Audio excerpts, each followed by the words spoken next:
Bonjour tout le monde, bienvenue à la Société des Jeux. Vous ne rêvez pas, on est réunis pour la première fois. Oui. Oui. Donc il manque juste Rodolphe qui malheureusement n'est pas avec nous parce que distance oblige, mais on se retrouve pour une bonne cause. Donc on fait notre top 10 des jeux de l'année 2022, donc notre gala. Ah oui? Ça va être excellent. Ça va être excellent. Tu t'es bien préparé, toi? Je suis tellement préparé, là. Exact. Oui. Donc sans plus tarder, mais on regarde ça alors. C'est parti.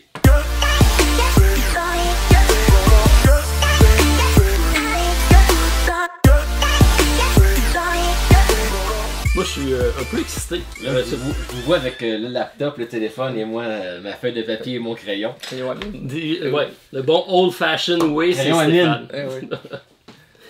Donc on se réunit pour faire notre top 10 de l'année, donc des jeux qu'on a joués. Ouais. Dans mon cas, c'est sûr que c'est un top 10 que je veux révisiter. Toi aussi, on l'avait fait l'année passée. Donc on avait. Moi, j'avais même fait un gros revisitage de 2021. J'ai revisité quasiment tous les jeux que j'avais joués en fait. Là. Ok. Avez-vous joué beaucoup cette année? J'ai beaucoup joué. J'ai pas assez joué de. Ben, j'en ai joué peut-être, je dirais, une trentaine quand même de 2022. Ce qui est pas méchant quand même. Ok. Qu'est-ce que tu penses de ça? J'ai pas regardé le nombre de. J'ai joué beaucoup cette année. C'est 460 parties.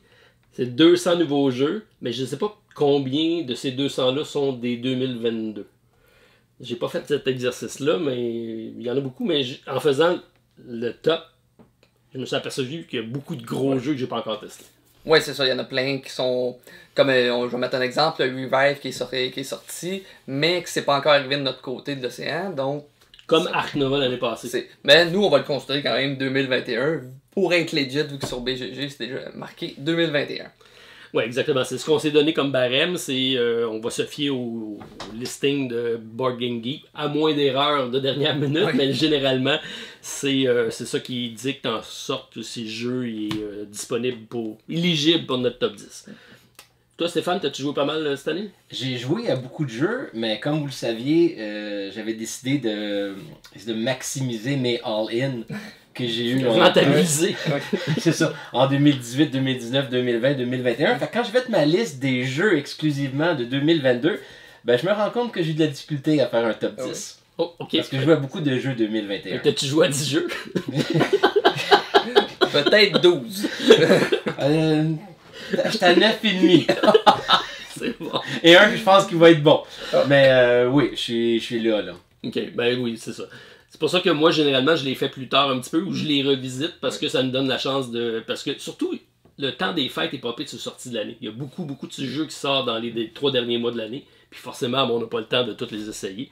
C'est pour ça que c'est intéressant à refaire cet exercice-là. Mais on va se prêter au jeu parce qu'il y a beaucoup de monde qui sont curieux de savoir qu'est-ce qui a marqué notre imaginaire. Moi, j'ai même trouvé que, globalement, j'ai plus aimé les jeux de 2022 que 2021, je dirais même. Donc, tu considères l'année 2022 comme une meilleure année ludique? Oui. Parce que décevante? T'es déçu? Non, 2021. Non, 2021. 2021, je m'étais rendu compte qu'il y avait plus de jeux qui m'avaient déçu que j'avais été content d'y jouer au bout de la ligne. 2022, ça avait été mieux, justement.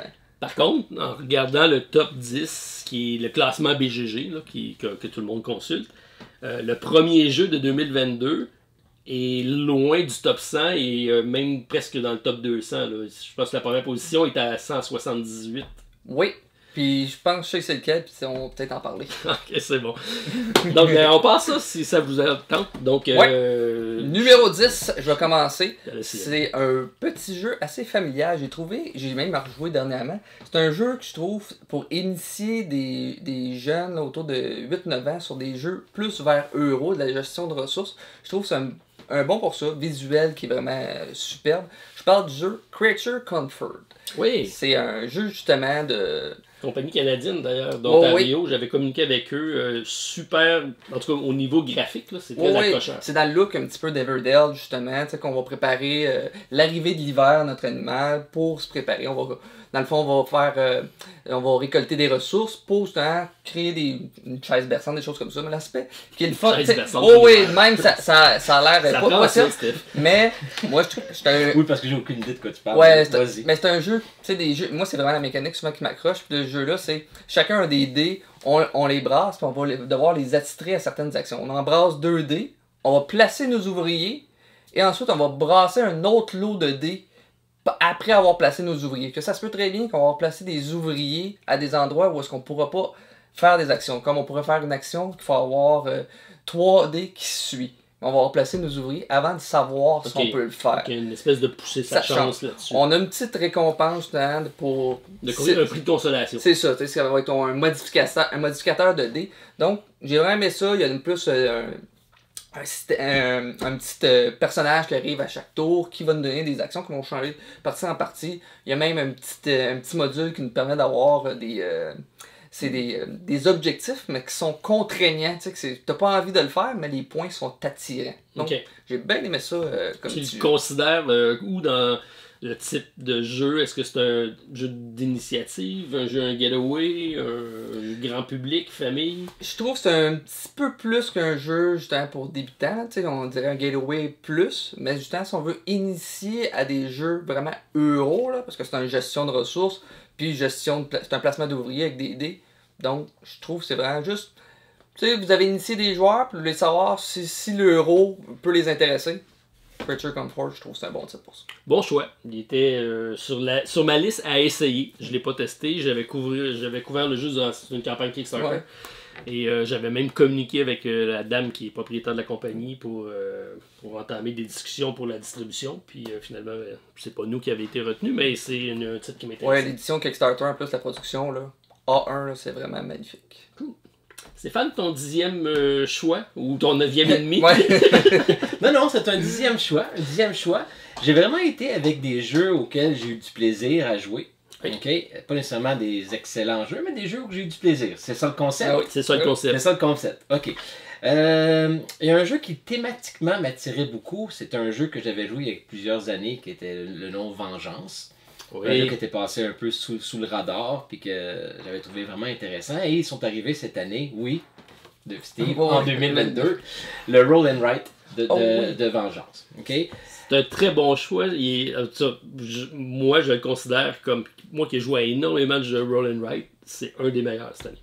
Okay. Puis t'en as joué une bonne courbe, disons, cette année. J'en ai joué énormément. Ça me fait plaisir que tu me dises ça, parce que c'est un jeu qui, thématiquement, tu réussis vraiment à embarquer dans le jeu, d'aller chercher justement... le principe du jeu de vengeance est un peu comme le même jeu de board game, c'est que tu incarnes un héros qui s'est fait laisser pour mort, qui s'est fait frapper. Tu commences la partie avec déjà des pénalités, déjà des blessures, et tu réussis à graver plutôt les échelons du bâtiment dans lequel tu veux aller pour tuer des ennemis, les bras droits du boss qui t'a finalement laissé, comme je disais, laissé pour mort, et c'est ça le but du jeu. Fait que ça, c'était un jeu que j'ai vraiment adoré. On a eu la chance même... de tester ça ensemble. Oui, exact. Ouais. Les règles un peu... Alambiquées. Quand même assez... Ça m'a pris plusieurs lectures. Mais là, je me rends compte que je suis plus vraiment une référence. Je trouve que tous les livres de lecture, toutes les règles maintenant sont devenues tellement rendues compliquées. Oui. Mais celui-là est assez particulier. Ça m'a pris plusieurs lectures, des vidéos. Une chance qu'on a les vidéos maintenant, là, je dois vous avouer. Là, que mais sinon, pour le Roll and Write en tant que tel, y a-t-il une particularité versus un trait futé, que c'est des bonus? Quand tu joues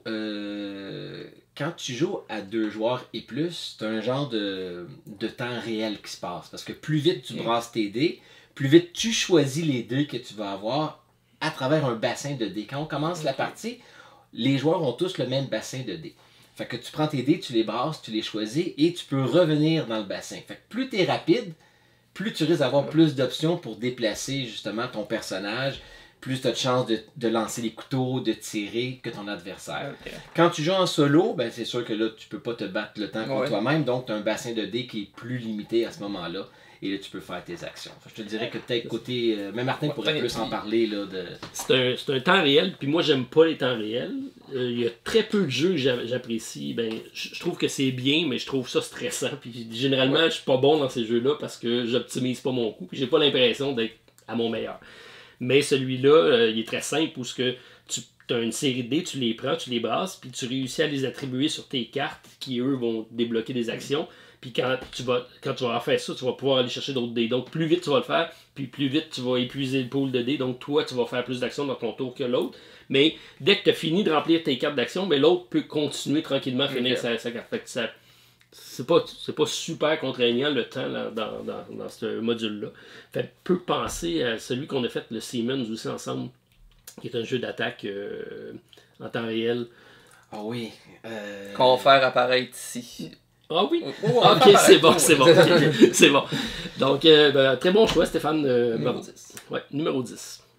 Numéro 10 pour moi, j'aime ça avoir des choix très variés dans mes top 10 parce que j'aime ça pouvoir sortir des jeux dans toutes les circonstances avec des gens différents.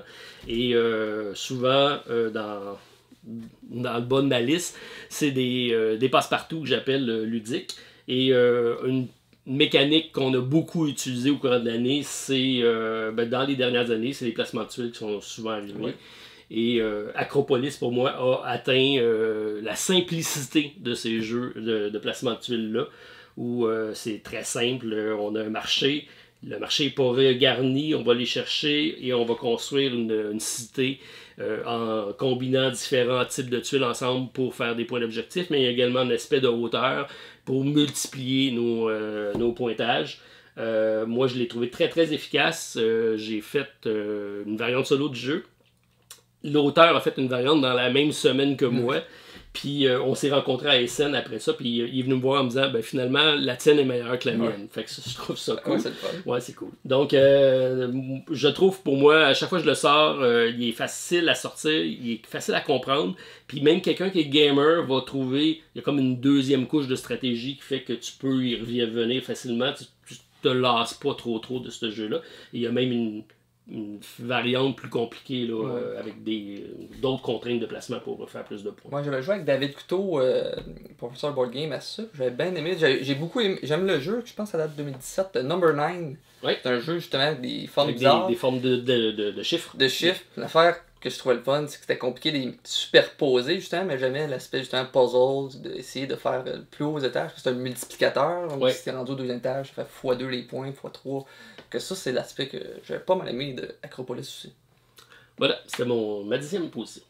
En 9e position, on trouvait des jeux qui fonctionnent un peu avec n'importe quel nombre de joueurs, comme tu disais. Faut en trouver pour le solo, donc oui.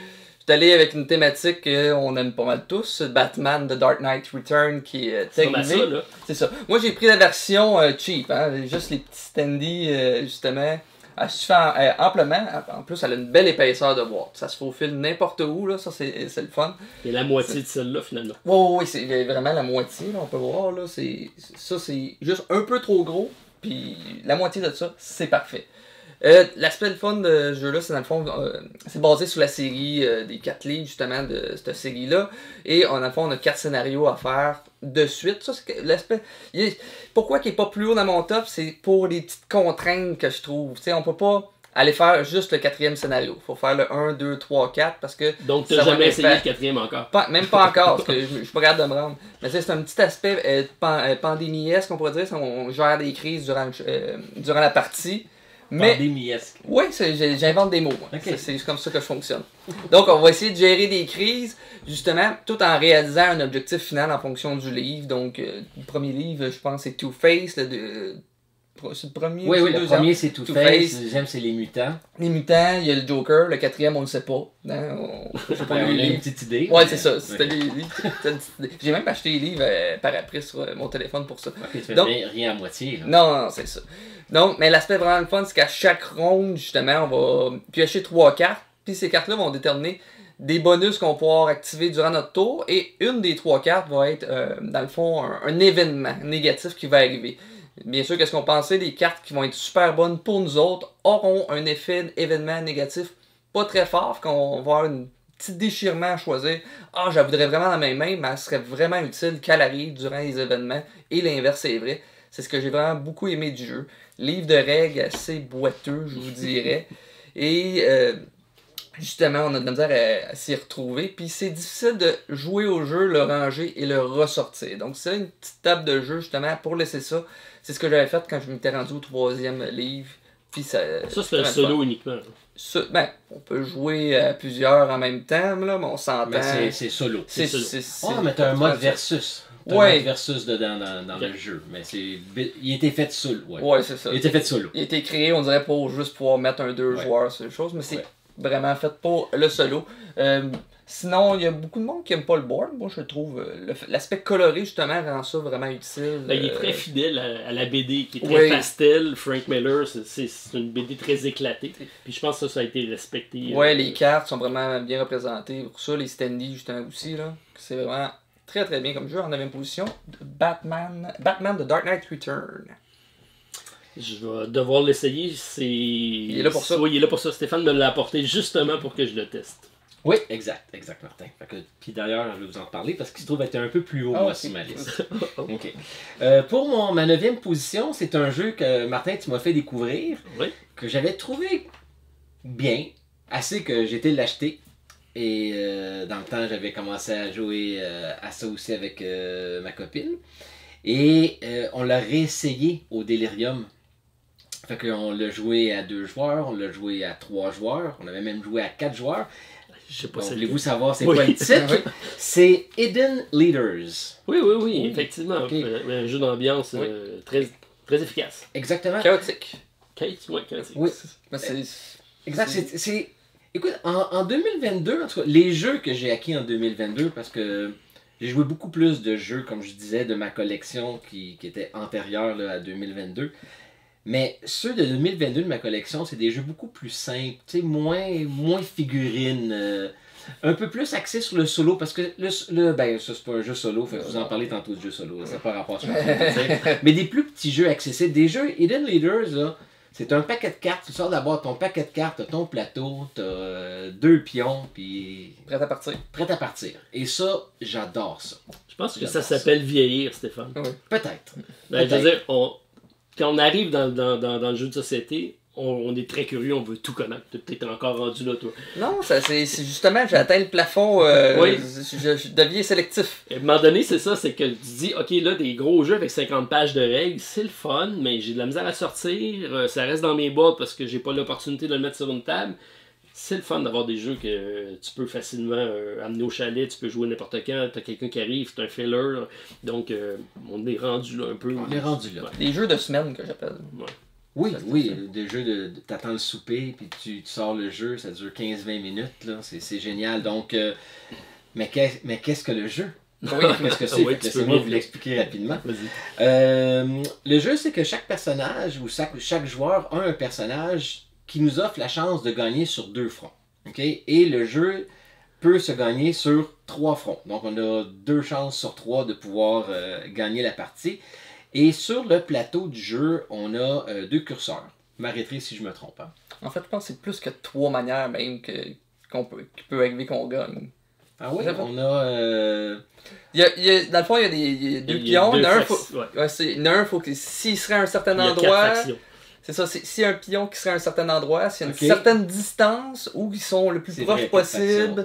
C'est ça, il y a 4 factions. Il y a 4 factions, donc il y a 4 façons de remporter la partie, mais il y a deux factions présentes sur le board qu'on influence. Donc on joue des cartes pour déplacer ces factions-là, et dépendamment du curseur en fin de partie, s'il atteint un certain plateau, ou même une section en noir. Une section ténèbres, donc si tu réussis à amener...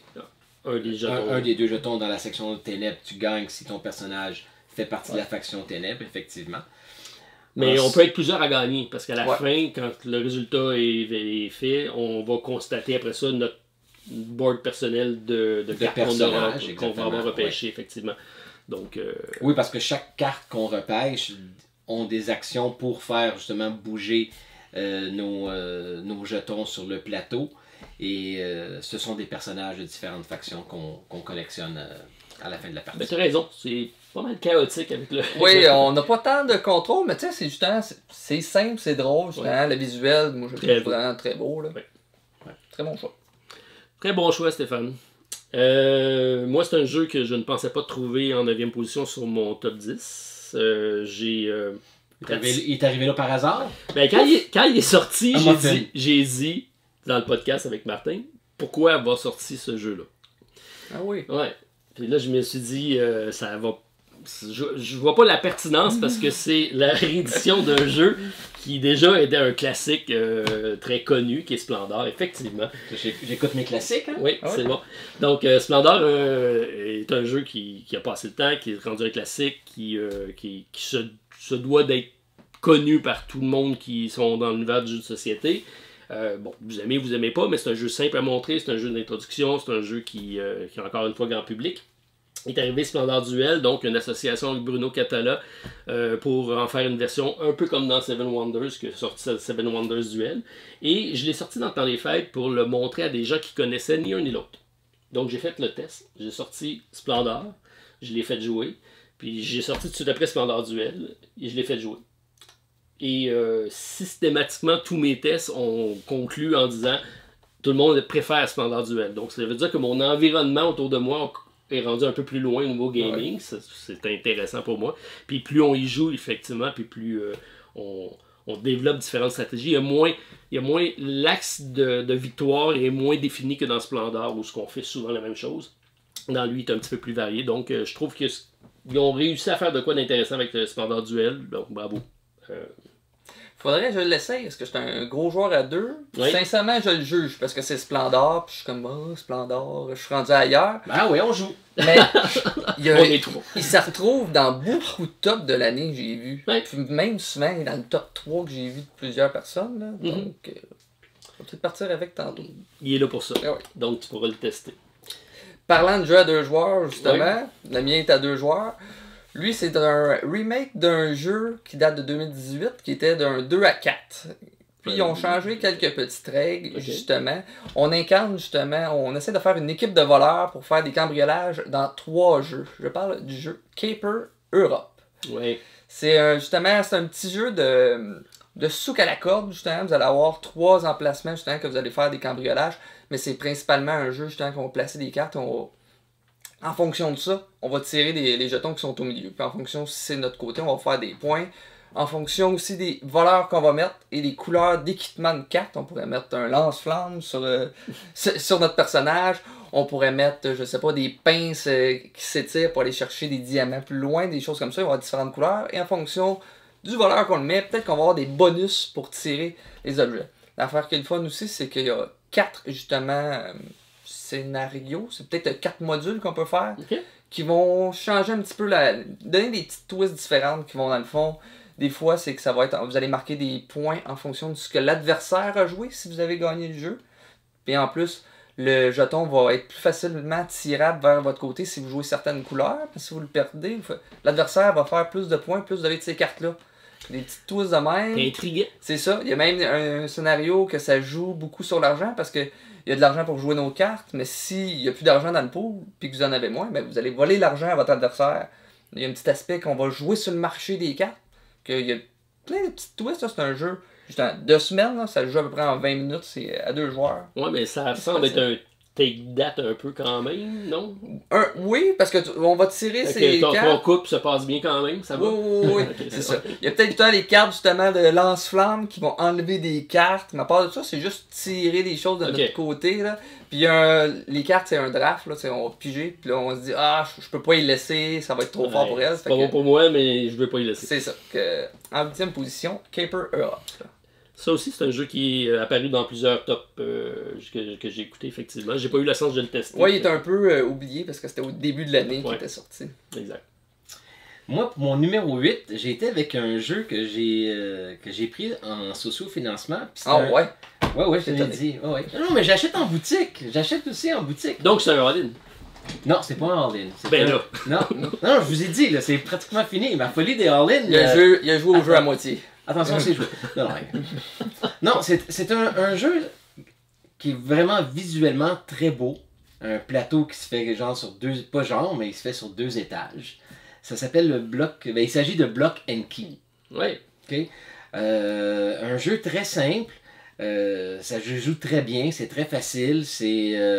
On joue sur... le jeu est sur 2 plateaux. Un plateau inférieur et un plateau supérieur. Et le jeu se passe sur le plateau qui est supérieur en plaçant des blocs sur un genre de... Le plateau est quadrillé. C'est des polyomino, un peu comme Tetris. Exact, des polyomino que tu places de différents niveaux avec certaines règles de placement.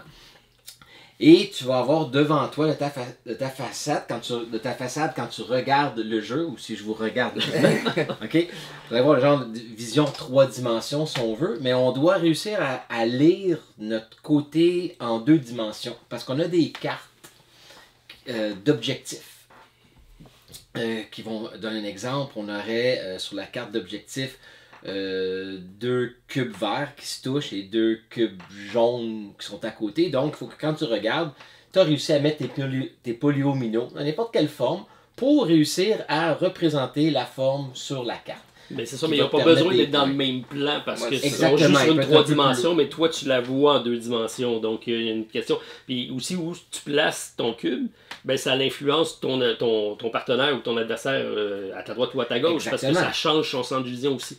Oui, donc, parce qu'on joue vraiment sur chacun d'un côté de notre plateau.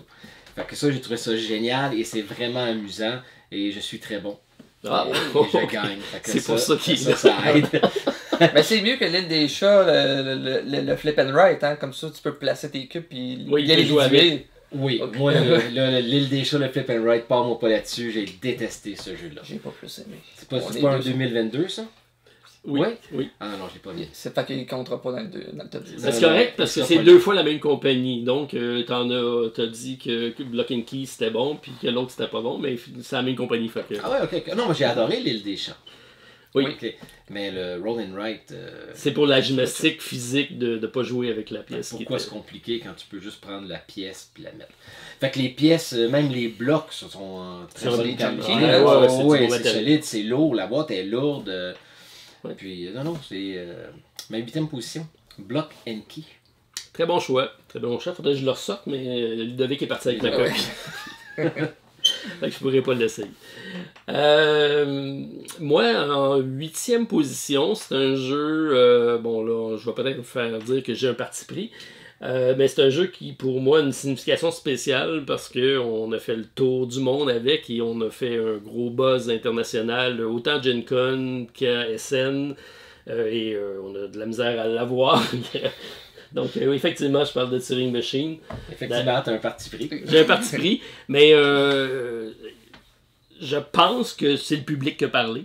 On en a fait de la promotion, oui. J'étais présent avec les auteurs, donc Fabien et Yoann. Mais le jeu, en somme toute, il est quand même génial d'avoir récréé de façon analogique, avec des cartes perforées, un ordinateur qui va répondre à tes questions. Donc, tu interroges le jeu. Et donc, c'est un jeu vraiment de déduction, dans lequel le nombre de possibilités est infini. C'est de la mathématique pure, ça plaira pas à tout le monde. Faut aimer ce style de jeu-là. Faut aimer les jeux de déduction. Faut aimer les jeux de déduction. Mais c'est un des jeux de déduction... logique. C'est ça, parce que la plupart des jeux de déduction, c'est des jeux d'élimination. Ce n'est pas des jeux de déduction, c'est que tu poses une question, t'élimines ça jusqu'à temps qu'il te reste un nombre de X, puis là, tu as trouvé la solution. Mais c'est pas vraiment de la déduction. Celui-là, tu dois avoir un 2e degré de réflexion pour battre tes adversaires en vitesse, parce que tu peux avoir une réponse, mais tu peux aller chercher un 2e degré ou un 3e degré. Donc, puis plus tu avances, puis plus les problèmes sont difficiles. Oui, parce que le niveau intermédiaire devient plus difficile. D'ailleurs, il se trouve être dans mon top aussi. Et, je te l'ai fait découvrir. Oui, puis je l'ai. Puis écoute, je fais tous les défis quotidiens. Là, puis oui, j'adore le jeu. Cool.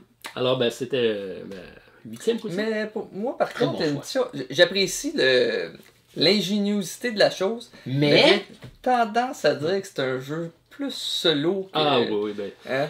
Il y a plusieurs distributeurs qui nous l'ont pas pris parce qu'ils le considèrent comme un jeu solo, mais finalement ils s'en mordent les doigts parce que ça a un succès. C'est ça. Mais à la base, c'est ça, parce on joue contre nous autres mêmes. Puis mais moi, ça me va parce que je suis un joueur solo en partant, puis c'est tout le monde autour de la table. C'est pas un jeu trop long non plus. Non, c'est ça. Parce que tu sais, j'apprenais comme le mur d'Adrien qu'on a déjà vu, c'est très soloiste, mais le jeu est long. Parce que là, j'avais l'impression j'ai l'impression que je joue, puis ma conjointe elle joue. Ça au moins, une game c'est quoi, 15 minutes? Ah oui, c'est pas. Fait que tu sais, t'as moins le sentiment de solo un peu. Puis le solo, quand quelqu'un finit, l'autre finit dans ce tour-là ou le tour d'après. Fait que il n'y a pas un gros décalage entre les deux. Fait que finalement, ça va bien. Il y a une variante coopérative qui peut être faite aussi. Il y en a qui l'apprécient de cette façon-là. Et il y a le défi quotidien là, que tu as parlé, effectivement. Donc, voilà, pour Turing Machine. Excellent. Donc, ma 7e position, pour moi, on l'a découvert au LAL. Moi, c'est un jeu, justement, que j'ai joué avec Martin. Oh. C'est un jeu de levée. C'est un jeu de levée où il n'y a aucune couleur, il n'y a aucun symbole, justement, sur ces cartes-là. C'est le jeu Cat in the Box. Il est là en arrière, effectivement. Comme je vous dis, il n'y a pas de couleur sur les dés. C'est un jeu de levée traditionnel un peu. C'est justement, si moi je dis, justement, moi je joue un 6 vert, Martin va jouer un 8 vert, Stéphane pourra dire, moi, j'ai pas de vert, je joue un 2 rouge. Mais tu sais, toutes les cartes ont la même couleur. Donc, Stéphane partirait avec les cartes, gagnerait la levée. Parce que le rouge était l'atout. C'est l'atout, ça va couper. Mais là, Stéphane ne pourra plus jouer le restant de cette ronde-là du vert parce qu'il a dit qu'il n'y avait plus de vert, justement. Il y a un petit aspect, t'as plus de vert, toi, déjà? Ouais. Fait, il y a cet aspect-là. Mais en plus, on va avoir mis au début une mise sur combien de levées qu'on va avoir faites. Et on va avoir, justement, un petit aspect. J'ai joué un 2 vert, je vais avoir mis un jeton sur un plateau. Et plus qu'on a une espèce de... comme area, pas un area control, mais on grossit comme une section, plus qu'on a de jetons adjacents, plus qu'on va faire de points bonus à la fin de la ronde. Si on réussit à faire le nombre de levées qu'on a décidé. Oui, parce que sinon on n'aura pas ce bonus-là. Okay. Par contre, ça va arriver durant la partie, ça arrive, je pense, pas mal tout le temps, que quelqu'un ne pourra pas jouer de cartes, parce qu'il lui reste, je sais pas, il reste 2... T'as plus de verre et tu es obligé de fournir en verre, ben là... C'est ça, tu sais, t'as un 7 pis t'as un 8, mais 7 verres, tu peux pas jouer du vert, puis toutes les autres 7 ont déjà été joués dans les autres couleurs, donc t'es comme pris, même chose avec les 8, donc là tu crées un paradoxe avec ça, donc là tu vas faire des points négatifs avec ce que t'as. Donc, un beau petit jeu justement de levée bien simple, qui nous fait bien rire, plus conseillé à 4 ou 5 joueurs par contre. Ouais, j'ai les testé à 3 joueurs, ça s'adapte parce qu'on va réduire la charte au lieu d'avoir des chiffres de 1 à 9, ça va être de 1 à 6. Mais c'est pas aussi le fun qu'avoir un gros groupe. Ouais. C'est le constat effectivement que j'ai fait. Mais moi, ça me fascine à chaque fois qu'un jeu simple de cartes est réinventé. Ouais. À chaque fois, je dis, on a tout vu dans les cartes. Exact. Et là, arrive la seule idée de dire, il n'y a pas de couleur sur les cartes, c'est toi qui décides de la couleur. C'est génial.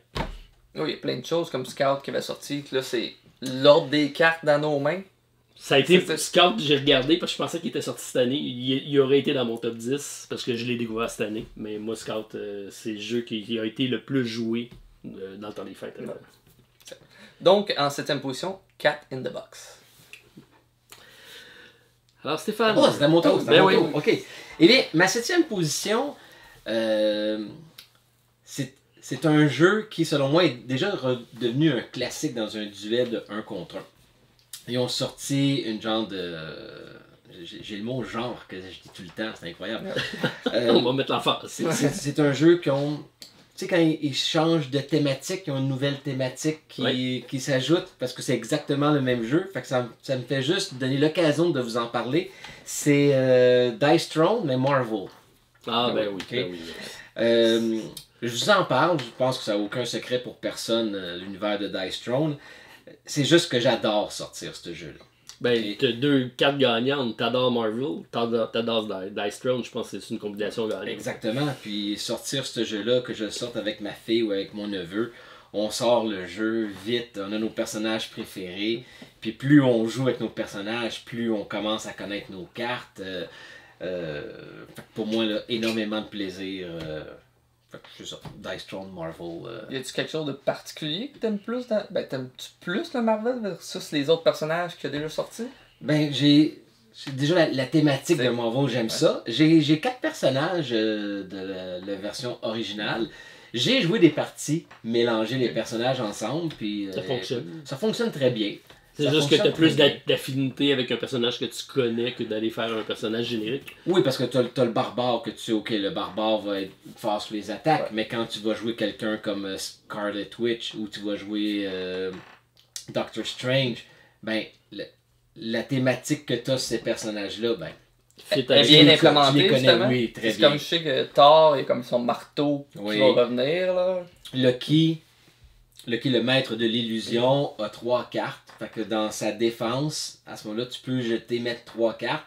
Et dans les 3 cartes, il y a une illusion que l'attaque peut carrément échouer. Au complet parce que t'as pas visé le bon personnage. T'as pas visé le bon personnage des 3. L'autre, ça va être moitié des dégâts. L'autre, t'as vraiment frappé Lucky à ce moment-là. Fait que chaque personnage a son...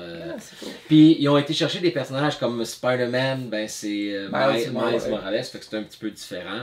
Tu sais, Doctor Strange, Scarlet Witch, Lucky, tu sais, c'est pas les personnages qu'on a souvent l'occasion de jouer dans la plupart des jeux, tu sais. Iron Man et Captain America vont finir par arriver. Je vais arriver. Mais tu sais, au moins, ils sont pas là pour commencer. Puis, fait que non. Fait que ça, c'est ma 7e position. Oui, 7e position. Il va falloir qu'on essaie ça ensemble parce que c'est un jeu qu'on aime sortir en fin de soirée quand il nous reste un peu de temps. Oui. Enfin, rapidement, on sort le jeu puis on joue à ça, mais j'ai pas eu la chance de tester. Okay, fait que Marvel. T'amèneras ça également. Oui, après parfait. Batman. On va rester dans la thématique comic book. C'est bon. On est rendu position numéro 7 et là on a parlé de Batman, on a parlé de Marvel et on va continuer avec Marvel.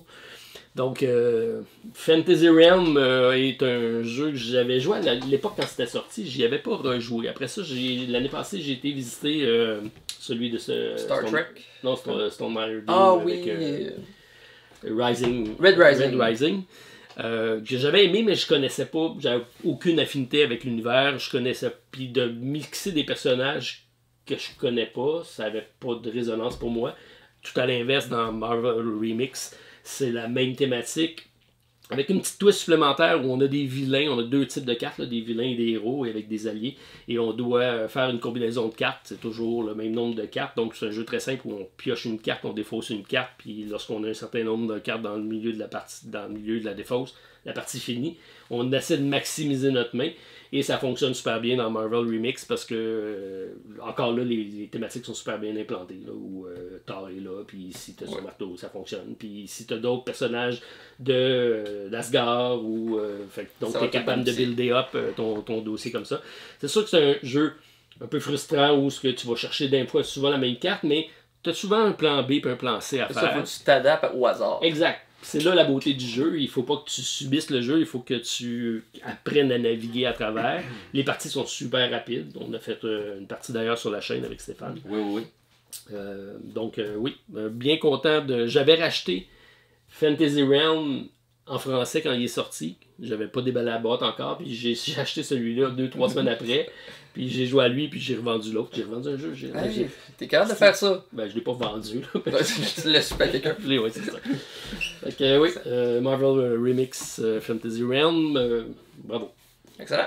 Moi, en 6e position, on va parler d'un jeu avec une thématique qui était complètement peu connue. Peut-être le euro le plus clair et qui a fait pas mal de top. C'est le jeu le plus haut sous BGG de l'année. Je parle du jeu Carnegie.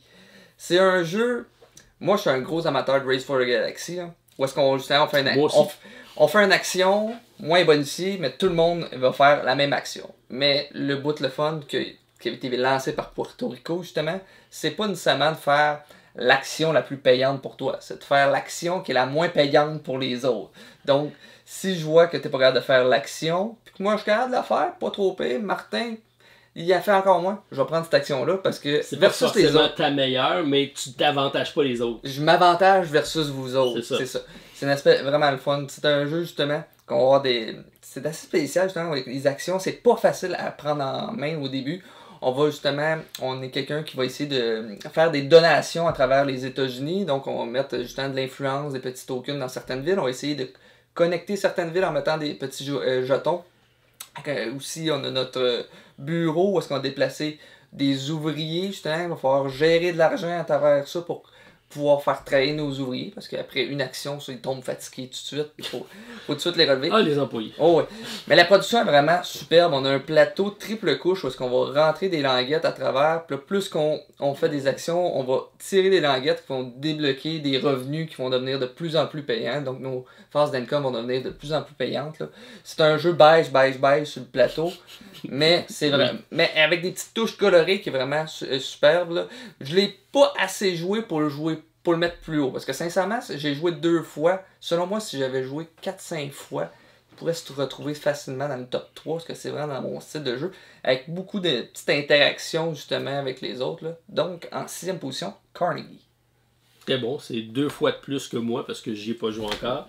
Mais c'est un jeu que j'ai tellement écouté de vidéos à propos du jeu que j'apprécie grandement. Il serait dans mon top, mais j'ai pas eu la chance de le jouer. Est-ce que tu considères que c'est un jeu qui est plus mécanique que thématique? Oui. Oui. Totalement. C'est ça. Donc, sans être plaqué, c'est cohérent, mais c'est... Ouais, ça fonctionne. T'sais, on n'aurait pas pu mettre n'importe quel thème là, avec ça, là, mais ça fonctionne vraiment très bien. Cool. Ben, bon choix. Moi, pour ma 6e position, c'est un jeu qu'on a déjà parlé. Steve t'en a parlé. C'est de Batman Dark Knight Returns. Fait que je vais faire ça très rapidement. C'est un jeu que j'ai adoré. C'est un jeu solo. C'est pas vraiment ma tasse de thé. Les jeux solo, c'est vraiment quand je suis vraiment mal pris. Mais celui-là, j'ai sorti plus qu'une fois. Je suis pas là. Okay. Oui, c'est ça. C'est comme mon ami Martin n'est pas là. C'est un jeu que j'ai sorti plus qu'une fois. OK. Puis c'est juste en position 6, c'est parce que comme tu disais, c'est un jeu qui est pas nécessairement agréable à sortir. Quand tu le sors, il faut que tu le laisses au moins un bon, dépendant de l'intensité que tu joues à la partie, mais un bon 2-3 jours facile. Oui. Parce que chaque histoire a une durée d'environ une bonne heure, 1h30 facile chaque chapitre que tu joues. Et pour gagner, il faut que tu fasses les 4 chapitres.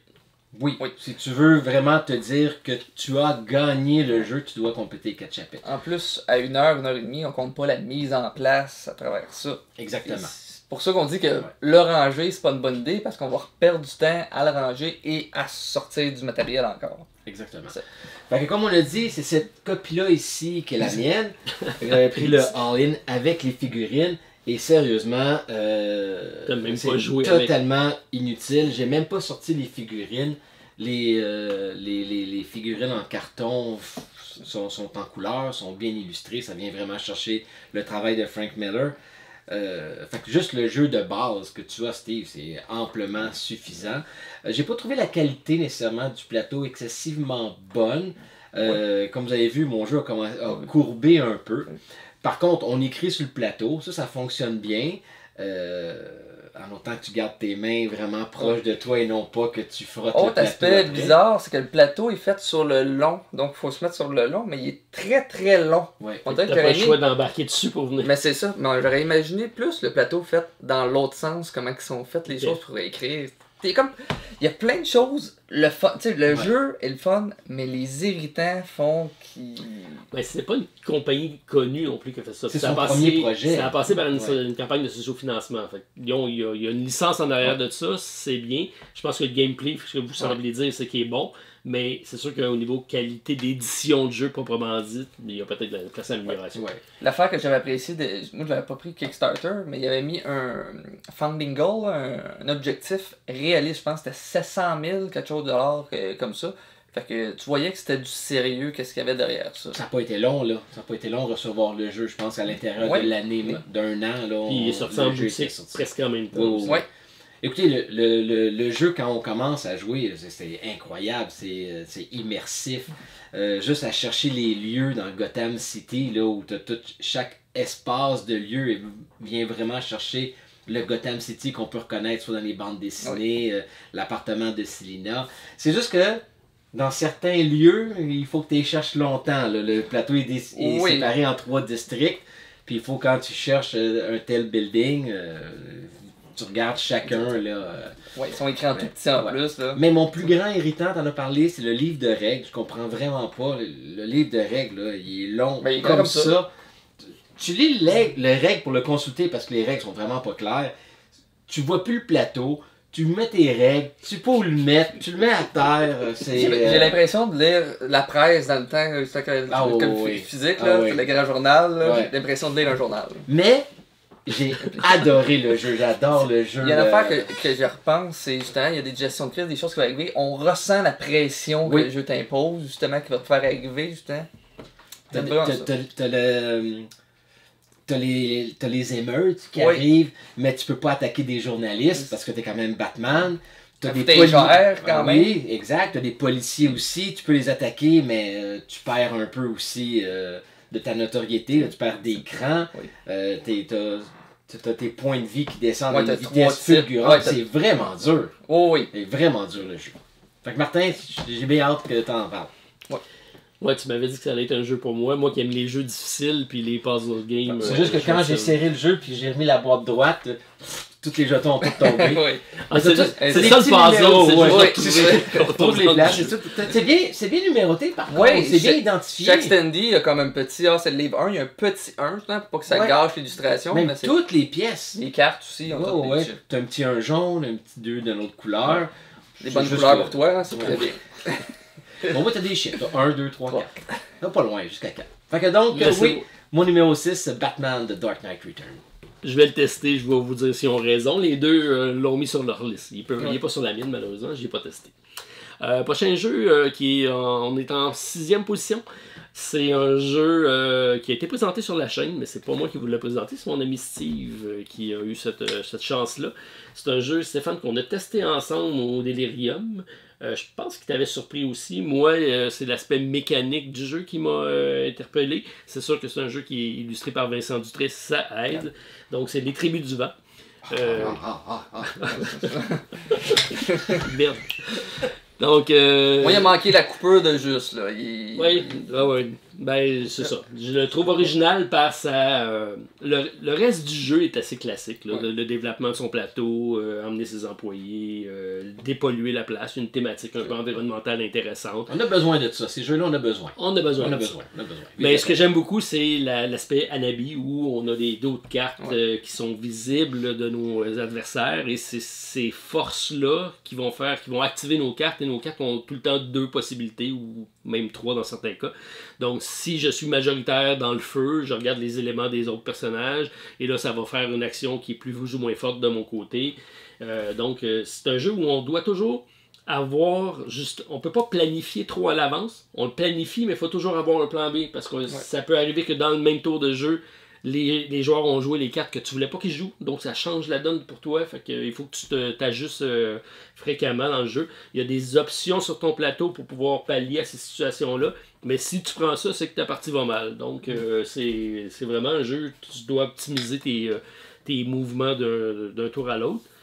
C'est un jeu vraiment d'optimisation à ce niveau-là.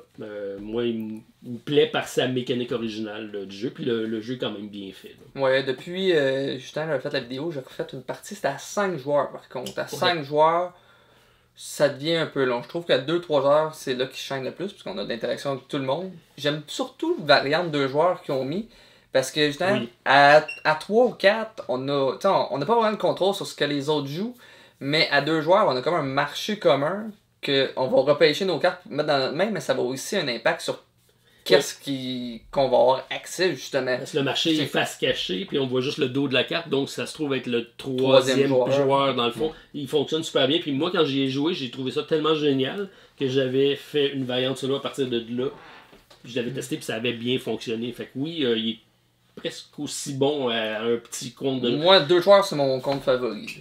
Puis on a joué à plusieurs. À plusieurs, c'est long quand le monde ne connaisse pas le jeu. Ouais. Mais si quelqu'un est habitué, si c'est des gamers qui ont joué souvent, ça va rouler là, quand même comme jeu. Ouais. Voilà. Bon, en 5e position, moi, c'est un jeu qui est arrivé dernièrement, j'étais chez Biker. Moi, j'ai pris une version... j'étais en boutique... Non, même pas, c'est vrai, j'ai acheté ça de quelqu'un qui l'avait revendu. C'est une version Kickstarter. C'est comme 2 antithèses. Hein. On a Monsieur Allin et Monsieur... moi, je prends le minimum. Oui, quasiment ça. C'est un jeu que justement Martin avait testé au LAL, il avait pas joué sur une partie du plateau parce que c'était trop loin de la table. Je parle du jeu Endless Winter. C'est un jeu justement de placement d'ouvriers. Nommer tous les mécaniques de jeu, ils sont dedans.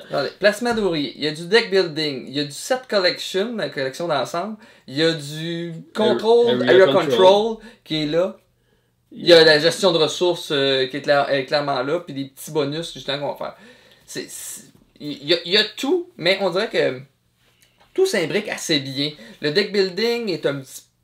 Tu sais, il est présent, mais c'est pas un deck building pur, c'est pas un l'ingénierie. Il y a quand même 2 types de cartes. Tu as les cartes de base où c'est tout le temps les mêmes qu'on va repêcher, puis tu as les cartes de savoir, je pense, Puis, moi c'est de la mécanique, je retiens pas les noms. Il y a 2 heures, là, c'est qu'est-ce que je retiens. Ben, l'aspect de deck building, je le trouve intéressant. En plus, c'est des points qu'on va chercher. Tu sais, ça est toujours comparé avec Dune Imperium, puis Lost Rules Arnak qui est sorti. Lui, le deck building, je trouve qu'il est plus présent, justement. Le placement d'ouvriers, je sais pas, il y a du monde qui le trouve complexe, mais je le trouve simple, parce qu'il y a juste 4 emplacements, c'est tout. Mais l'iconographie du jeu est numéro 1, justement, c'est illustré aussi par Demiko, là. C'est vraiment, c'est fluide, là, c'est... Justement, on va savoir un emplacement, ça va être pour chasser, qui va être pour le set collection. Il y a un autre emplacement qui va te permettre de faire plus de deck building rapidement. Il y a un autre emplacement qui va aller jouer sur le area control. Il y a un autre emplacement, c'est pour débloquer des espèces de monolithes qui est en fait des combos qui vont te donner des bonus tout le long, qui vont faire des points. C'est très mécanique. C'est une grosse salade de points. Oh oui, c'est purement ça. Ah oui, c'est vrai le thème. C'est sur les personnes préhistoriques, justement, comme un petit peu antarctique, là. Il fait froid, il y a des mammouths et des choses comme ça. Il y a des petites extensions qui viennent avec le jeu, mais qu'est-ce que j'aime, c'est juste des petits modules. Ça ne viendra pas casser le jeu, c'est juste des petits trucs de plus, justement. Comme s'il n'y en avait pas assez dans le jeu de base. Ouais, mais c'est des choses qui se mettent très bien. Ceux que j'ai dans ma boîte, je les ai essayés. Tu sais, c'est les cartes de base que tu avais, ils en mettent des nouveaux, tout simplement. Il y a sur les tuiles de Area Control, il y a des tuiles qui servent comme à rien. Mais là, ils donnent une utilité qui est un one-time bonus. C'est un bonus instantané, c'est tout. Après, c'est géré. Fait que ça va vraiment bien, ou des nouveaux animaux de cette collection qui vont donner des nouveaux pouvoirs. Donc, vraiment très intéressant. 5e position, Endless Winter. Eh bien, pour la mienne, j'ai ma liste à date, c'est des jeux de 1, de 2. Eh bien là, je parle d'un jeu qui se joue de 1 à 6 joueurs, un jeu qui se joue là, à 6 joueurs, puis c'est vraiment très très amusant. C'est le jeu de course, le jeu Heat. Étant amateur du jeu de Formule D, oui. De plusieurs années, on faisait des tournois, Martin. On en a fait des tournois, là. On suivait à chaque 2 semaines les vrais grands prix. Ouais. Stéphane avait toutes les pistes. Oui. On s'était fait des écuries avec des classements. On en a fait des parties. Je les ai encore toutes. J'ai tout le jeu, toutes les pistes encore de Formule D. Donc on parle de Heat. Donc oui, ce jeu-là, même quand on joue à moins de 6 joueurs, la manière que le jeu nous permet de contrôler les voitures adverses sans avoir de joueurs qui contrôlent les voitures. C'est un jeu qui est simple, un jeu qui est facile à expliquer. Puis c'est justement ça aussi que je trouve qui est un aspect dans les nouveaux jeux que j'aime découvrir. Il y a même un aspect pour le complexifier un petit peu. Là, oui, tu as 2 livres, des modules. Tu as 2 livres de règles, vraiment 2 livres séparés, un pour jouer rapidement.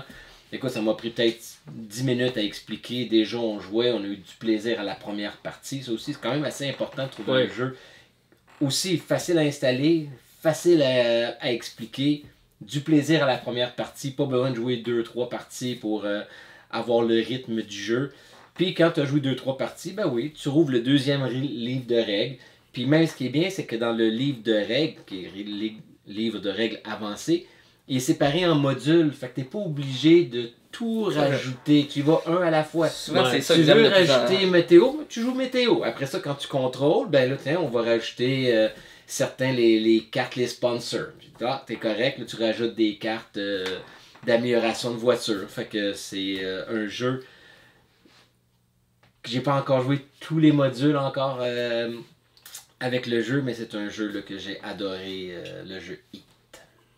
Moi, je l'avais essayé au live, j'avais juste essayé le jeu. T'as-tu fait la partie avec moi? Non, c'est en arrivant, j'avais joué à ça. J'avais trouvé ça correct, mais c'est clairement parce que j'en voulais peut-être un petit peu plus que les modules amélioraient. Il y en a qui me disaient que, justement, tu avais la sensation des fois de vitesse, que ça allait vite. Mais je pense qu'on avait pris comme une map au hasard, puis j'avais pris une map qui a peut-être trop de courbe, puis que l'aspect vitesse, je l'avais pas senti. Ouais. Mais c'était plus technique et tactique, justement, de bien gager ça, là.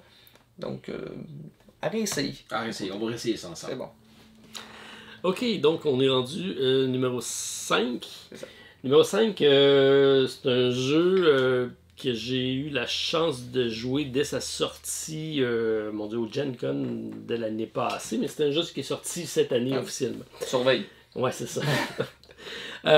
J'ai fait plusieurs parties de ce jeu-là et j'en ai fait une au live d'ailleurs avec des abonnés. On a joué une partie à 5 au maximum de joueurs qu'on pouvait jouer. Et ça a été une partie épique. C'est un contrôle de territoire avec un deck building. Adaptation d'un jeu vidéo qui s'appelle Northgard. Oh. Northgard Uncharted Land. C'est un jeu dans lequel c'est difficile de prévoir la tangente. Tu sais, quand tu as des jeux de contrôle de territoire, souvent on sait que ça s'en va vers quelqu'un, puis là après ça tout le monde se rallie vers cette personne-là. Puis c'est un peu scripté d'avance comment ça va se dérouler. Dans ce jeu-là, génial à 5, là, mais bon, on peut le jouer. Il me reste juste à faire la variante solo, je sais, il y en a plusieurs qui vont m'en parler. Là.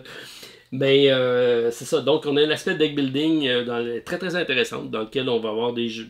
Chacune de nos cartes vont bonifier, vont avoir des actions de déplacement, de renforcer des armées. On va avoir la possibilité de construire des bâtiments. Les bâtiments vont nous permettre soit d'avoir plus de personnages, d'avoir des tours de guet, d'avoir plus de défense, plus d'attaque. Et il y a un module supplémentaire avec des animaux, des bêtes, qui va complexifier. À ne pas mettre dans vos premières parties, je l'avais fait avec Martin Lafrenière puis David, puis ça a trop changé la façon de jouer. Ouais, j'ai joué le jeu de base, puis je m'attends si on m'avait shooté ça tout de suite, je l'ai pas essayé, là, j'ai juste joué une partie. Là. Je sens que si on m'avait shooté ça de plus à gérer, ça aurait peut-être été un petit peu trop. Exact. Donc, allez-y avec le jeu de base, il est déjà excellent comme ça, puis graduellement, vous emmènerez les extensions. Il y a d'ailleurs une autre extension qui devrait suivre bientôt. Mais la partie qu'on a faite au LAL à 5, avec des abonnés, là, ils vont peut-être se reconnaître, c'était épique. Chacun des membres autour de la table ont, à un tour, au moment donné, été susceptibles de gagner. Oui, à la fin de la partie, c'est... Non, mais sur 5 tours séparés, là. Okay. Ce tour-là, c'est lui qui gagne. Ce tour-là, c'est lui qui gagne. Ce tour-là, c'est lui qui gagne. Là, la dernière fois, je suis arrivé, je gagne. Puis c'est, je me rappelle pas ça, Claude, il est arrivé, non, c'est moi. Puis bang, ça a été vraiment le genre de coup de poker de fin de partie, là, ça a été mémorable. Donc quand ça tourne bien ces jeux-là, c'est génial. Ouais, c'est une espèce de 4X, je l'avais fait dans un podcast, on avait parlé de ça, des 4X, on l'avait essayé ce jeu-là pour voir si ça avait bien évolué. Puis justement, on l'avait juste essayé à 3 joueurs, justement, que normalement c'est pas les bons player count. Puis ça avait très bien roulé, justement, j'avais été bien impressionné. C'est pas mon type de jeu, les 4X ou des choses comme ça, mais j'ai bien apprécié ça comme jeu. Mécaniquement, justement, même. Puis j'aimais comment le deck building fonctionnait là-dedans. C'est comme un aspect aussi que les cartes qu'on va avoir à la fin de la ronde, c'est celui qui va passer en premier. Oui. Fait qu'on va avoir le meilleur choix. Exact. Mais après ça, on laisse le terrain pour tout le monde pour venir jouer dans nos plates-bandes, justement. Que j'avais pas mal aimé ça. Puis c'est là que je me suis rendu compte que oui, c'est bien d'avoir les premières cartes, mais être le dernier joueur dans ce type de jeu-là, c'est pas mal important aussi. Ce qui fait en sorte qu'il y a une action qu'on voit rarement dans un jeu, c'est passer. Oui. Et là, tu as ton deck de cartes, et là, tu dis, moi, je passe.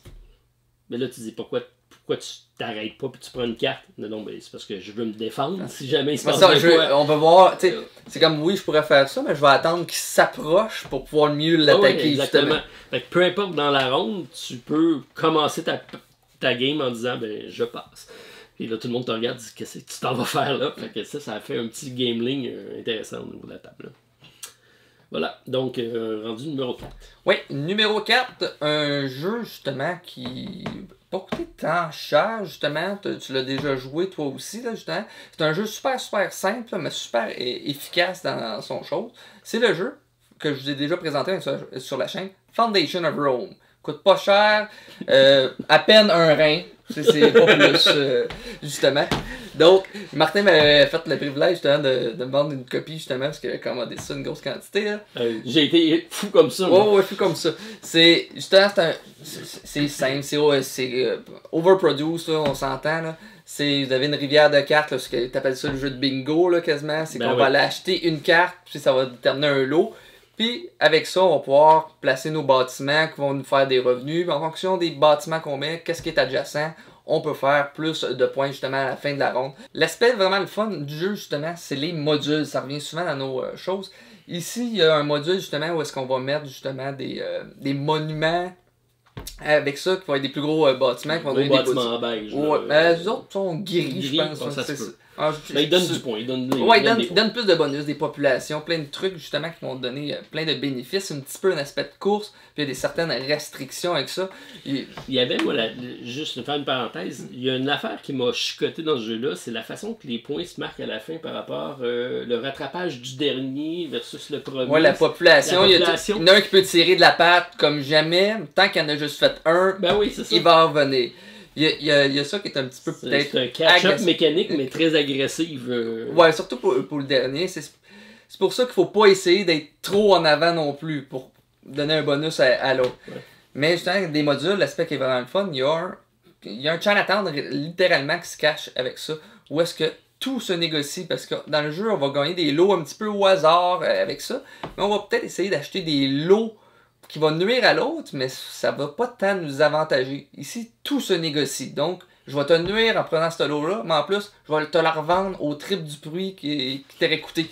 On peut s'échanger de l'argent, mais on peut s'échanger des lots, littéralement, avec ça. C'est un Monopoly. Non. C'est un Chinatown caché là-dedans. J'ai hâte d'essayer ce module-là. Ça va vraiment être très intéressant. Ça va...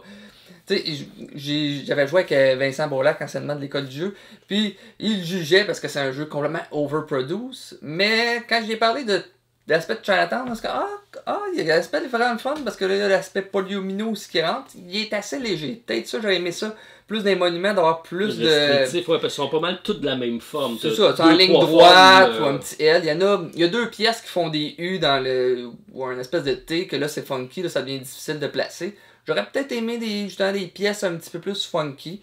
Il y a eu l'extension qui est sortie. Ça a coûté assez cher. C'était en masse comme jeu. Nous, je l'ai, tu pourras le tester. J'ai tous les modules là, avec l'extension. Non, c'est le nouveau Kickstarter qui est sorti. Ah non, lui, je l'ai pas. Non, c'est en masse. J'ai arrêté. C'est là. Ça, c'était en masse. La boîte est grosse, c'est la boîte bleue que vous voyez en arrière. Ouais, c'est déjà très très plein. Elle est la même profondeur que largeur. Elle est pas pleine. Elle est pleine. Oui, elle est pleine. Le monument il est dedans. Donc, en 4e position, Foundation of Rome. Pour ma 4e position, ça va être assez vite parce que ma 4e position, c'est les Tribus du Vent. Moi également. Puis Martin en a parlé amplement. Donc Martin, 4e position. Ah oui, vite de même. Ben, c'est un bon choix. Effectivement, j'ai été surpris que tu apprécies si facilement ce jeu-là. Martin, j'ai changé. Ouais, mais c'est ça, c'est pas, il n'y a pas de figurines, c'est pas un jeu... Tous des morceaux en bois. Ouais. Des morceaux de carton, même. Ouais. Ben, Stéphane a joué, puis tout de suite me dit « Hey, ça a été mon coup de cœur du LAL. » Ah ouais. Fait que... Non, ça j'ai réellement. Il y en avait des jeux au LAL, là. Ouais. Comme je vous dis, pourquoi se compliquer la vie? Tu sais, il y a deux activités de ce qu'on fait. C'est qu'on a l'activité lire des règlements, puis l'activité jouer. Moi, j'ai décidé de passer plus de temps à jouer. Ouais, c'est une bonne qu'on m'explique les règles, j'aime ça. Puis que quand j'ai à apprendre des règles, 3-4 pages, puis c'est suffisant. Ça, c'est ce que je me suis rendu compte aussi au LAL. Je suis correct pour expliquer des jeux gros, mais me faire expliquer des gros jeux, c'est rendu pénible, là. Ah oui, t'es... Oui, il y a un jeu justement que je vais pas mettre, que j'ai joué une fois, c'était au LAL, c'est Woodcraft, justement. C'est un jeu qui a beaucoup de choses à retenir, puis là, je me rends compte que si c'est pas moi qui... Tu sais, je vais pas à ma vitesse pour l'apprendre, puis là, qu'on me le shoot tout, ça devient plus complexe que je pensais, justement. Que je comprends plus ma conjointe quand je lui explique des règles qui est tannée, que j'en montre tout le temps des nouveaux. Mais on a joué à un jeu au Delirium. C'est un gros jeu. Tu sais, un jeu de fin de soirée qui a duré, je pense, 4 heures la partie. Là. Eclipse. Écoute, c'est comment... Te rappelles-tu la personne qui avait le jeu, qui nous a expliqué les règles? Il était bon. Hey, c'était incroyable. Comment est-ce qu'il nous a expliqué un jeu aussi complexe? Puis, écoute, c'était captivant comment il expliquait ses règles. C'était pas sa première explication, c'était très structuré, donc c'était logique. Et souvent, le monde perd le fil parce qu'il part d'une affaire, il revient à l'autre. C'est quoi le but du jeu? On revient après ça. Là, on commence avec une mise en... Fait que là, on perd tout ce fil-là. Il y a une façon d'expliquer les jeux. Oui, mais c'est pas tous les jeux qui s'expliquent de la même manière non plus. Non. Mais comment lui avait réussi à amener Eclipse, qu'on soit capable de jouer, que ce soit agréable. C'est du costaud, Un petit jeu de fin de soirée. On avait commencé, il était 10h30. On a fini à 3h du matin, je crois. Moi, j'aimerais rejouer à ce jeu-là, mais exactement avec le même groupe qu'on était. Ok, bon, c'est un rendez-vous, donc c'est la gang du... Il était pas 5 Delirium. Ouais, mais il était dans le nord du Québec. Là. En tout cas, moi, je me déplace. Les gars, invitez-moi, je m'en vais. C'est bon. Ok, ben moi aussi ça sera pas très long parce que les titres commencent à se recouper. C'est un jeu que j'ai joué une seule fois par contre, c'est un jeu que je n'ai pas et que j'ai découvert, effectivement il y avait un secteur du plateau que je pouvais pas tester parce qu'il était loin, puis je me disais c'est la seule place où il y a de la confrontation vraiment directe de joueurs. Là je parle de Endless Winters, Paléon, American, quelque chose comme ça. Oui. Donc c'est ça, donc il y a l'aspect contrôle de territoire qui était à l'autre bout du plateau que j'ai pas fait parce que je disais c'est le genre de place où tu peux investir puis tu peux perdre tes points. Tandis que tout le reste, tu buildais pour construire des points. Je me suis vraiment focusé là-dessus. J'ai joué contre David, qui est un grand joueur, et puis j'ai fini à 1 point d'écart avec David à ma première partie. Fait que chapeau, je me suis senti... Cette place-là, c'est qu'à chaque fin de ronde, tu as une phase d'income, c'est celui qui est majoritaire. Donc, si t'es pas majoritaire, tu perds. T'as rien. J'ai fait 0 placement de ce côté-là, puis je me suis consacré aux autres. L'aspect intéressant du deck building, c'est qu'on construit un deck de cartes qui va nous permettre de faire des actions plus fortes. On peut les bonifier aussi avec nos cartes. Il faut s'en garder pour la fin du round pour faire l'éclipse. Ouais, comme dans Dune Imperium, il y a des cartes qu'on joue pas. C'est ça. On peut avoir une phase à la fin pour faire le bas de la carte. Bref, il y a beaucoup de choses très, très, très intéressantes dans ce jeu-là. Tu fais une partie, ça se joue super bien parce que l'iconographie est quand même claire. T'as pas besoin de revenir dans les livres de règles. J'ai pas posé de questions de la partie.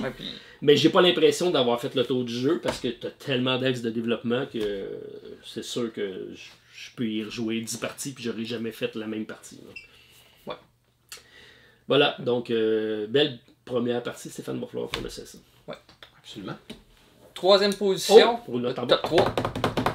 Un jeu de Polyomino, c'est le premier jeu que j'ai présenté sur la chaîne. Justement, j'avais kickstarté ce jeu-là. Il n'y avait pas d'all-in, il y avait un pledge. C'est mon genre justement de campagne Kickstarter. Je parle du jeu Planet Unknown. C'est un jeu... Moi c'est vrai qu'on a des goûts similaires. Oui. Ah, ok. Justement, il va être dans le top 3, justement. Je vais juste parler des... Non, vas-y. Moi, quand j'étais un gros joueur de jeux euro, qu'est-ce que j'aime, moi, c'est les tracks. Quand il y a des tracks, ça part déjà bien, justement, pour que j'aime ça. Et ce jeu-là, c'est en plus des polyomino, ce n'est que ça.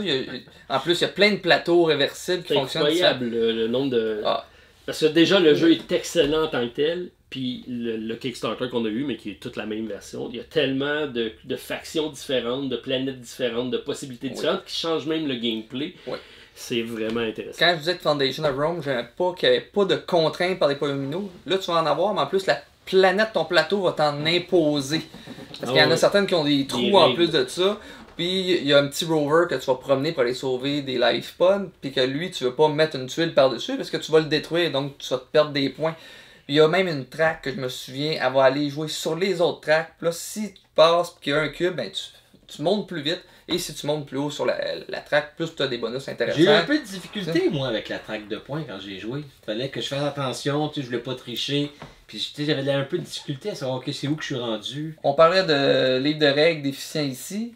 Celui-là, pour aider justement les plateaux, c'est assez moyen. On va mettre justement, il y a comme des pouvoirs qui sont des choses, des fois, sont pas claires. Dans le livre de règles, regarde, ils mettent le titre et l'explication, ils remettent les mêmes mots, mot pour mot. Avec aucune autre explication. Je trouvais ça assez moyen. Beau détail. Oh, oui, c'est ça. Tu plugues les mêmes mots. Quand c'est moyen, au moins, c'est pas trop pire. Mais j'aime vraiment tout de ce jeu-là. Moi, ça remplace pour moi, justement, le livre des jeux. En plus, on joue tout en même temps. De plateau rotatif qui est super bien pensé, justement. Ben, il est même pas gadget, c'est un accessoire utile parce que l'orientation que tu vas prendre va dicter l'orientation de tout le monde. Et là, tu as tout le temps 2 choix et tu as tes contraintes de placement. Vraiment, il y a beaucoup de choses intéressantes. Puis c'est facile il y a 5 tracks, justement, qui ont des couleurs. Les tuiles, couleurs, c'est au bout de la ligne, votre planète, ça sera pas très beau parce que ça va être très séparé en couleurs. Mais c'est très facile à lire, justement. En plus, il y a des icônes, donc si vous aimez pas, vous voyez pas les couleurs, il y a des icônes, donc... Pourquoi une pointe? Ben, je sais pas. Hein. C'est comme ça. Donc, c'est vraiment fluide, puis j'aime vraiment tout ce jeu-là. Il y a même une version solo qui est vraiment bien, qui t'impose des restrictions qui est assez... Oui, il y a un deck de cartes supplémentaires. C'est ça qui nous donne des événements négatifs. Tu peux t'en mettre des plus positifs, c'est plus Ouais, facile, mais ton nombre de points à atteindre est plus haut. Exact. Donc, efficace, puis ça joue vite en solo aussi. Troisième position. Ben, bon choix. Nintendo. C'est un jeu que j'ai backé dès le départ.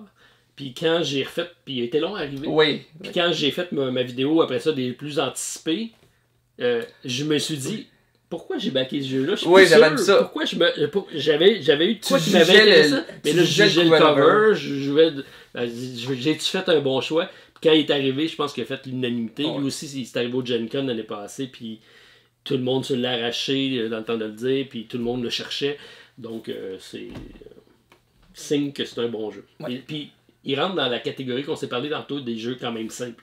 Oui. Puis, tu parlais de track, la beauté de ces pistes-là de progression, c'est aussi des combos. Et c'est un jeu que de combos parce que tu vas franchir un truc qui va t'en débloquer un autre, qui va t'en débloquer un autre. Et là, on cascade tout ça, c'est vraiment intéressant. Avec ça. Eh bien, moi, mon numéro 3, c'est le jeu Turing Machine. Oh, en numéro 3? Oui, vas-y Martin, toi.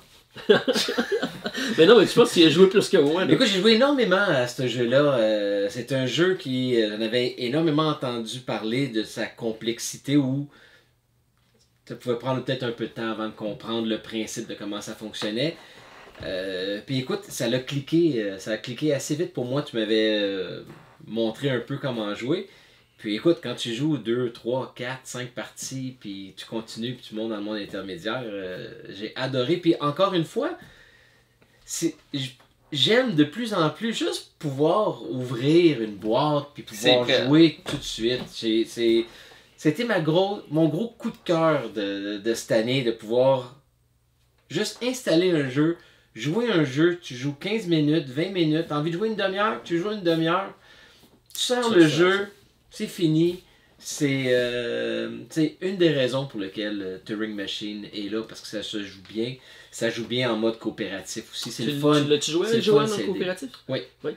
C'est comme ça. On avait essayé de jouer. Plus tu montes ta difficulté, c'est là que ça devient intéressant de coop, discuter toutes les possibilités. Exact.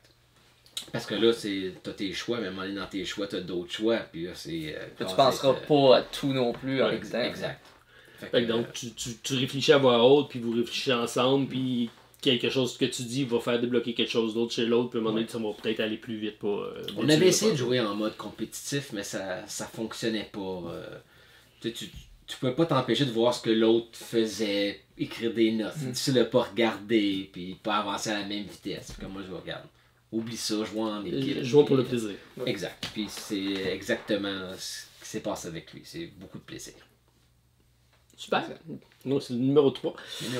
Numéro 3, pour moi, c'est un jeu qu'on a parlé encore. J'ai eu la chance de jouer plusieurs parties au LAL et j'ai joué à son compte maximum à chaque fois, ce qui est fait peut-être en sorte que j'ai beaucoup apprécié mes expériences de jeu. Pour moi, Flamme Rouge est une référence dans les jeux de course et Heat, des mêmes auteurs, on réussit à faire de quoi un peu différent, mais on a quand même ce sentiment-là de push your luck très très présent, qui est amené, qui fit bien avec la thématique automobile. Et les parties que j'ai fait à 6 joueurs, c'est surprenant, en tout cas les plateaux que j'ai faits. Moi, il y avait vraiment le sentiment de vitesse. Puis on se devait de préparer dans nos courses notre section en ligne droite pour être capable de rester dans la course. Et c'était particulier comment quelqu'un qui était dernier pouvait se ramasser premier et tomber dernier dans l'autre tour et finir le tour après premier. Il y a beaucoup de changements de situation. Il y a pas de... On peut pas rien prendre pour acquis dans celui-là parce qu'on va pousser notre chance avec notre heat. Donc on va mettre des cartes de heat dans le sens qu'on va pouvoir aller plus vite. Mais à un moment donné, ça peut causer une panne moteur. Ça peut faire en sorte qu'on est obligé de ralentir trop dans les courbes. Pas être capable de refroidir le moteur. Super belle réalisation. J'ai rien à dire. Je pense que ça, c'est un jeu on voit qu'il y a eu beaucoup de réflexion, il y a eu beaucoup de gameplay, il y a eu beaucoup de tests qui ont été faits pour rendre le jeu le gameplay très très très intéressant. Il est très accessible aussi. On a joué aussi une partie à 2 avec le bot. Oui. Qui permet d'avoir quand même 6 personnes autour. Puis tu avais amené des modules où là, on avait essayé la météo. La météo, on l'avait essayé avec la météo, exactement. Vois-tu, dans le jeu, quand tu joues en solo, quand tu joues avec les bots, justement, vois-tu dans une course qui est très rapide, avec la longue courbe qui est un tour, le jeu devient très difficile à ce moment-là. Parce que les bots prennent une vitesse vraiment supérieure à ce que nous, on est capable. Fait que l'aspect stratégique de te préparer, parce que tu sais que les bots, à ce moment-là, vont avancer de 12, de 15, de 16 parfois. Okay. Puis à ce moment-là, si c'est trop proche à l'approche du grand virage, tu vas les perdre. Ouais. Puis ils vont prendre d'avance. Fait que j'ai eu beaucoup de difficultés à gagner contre eux.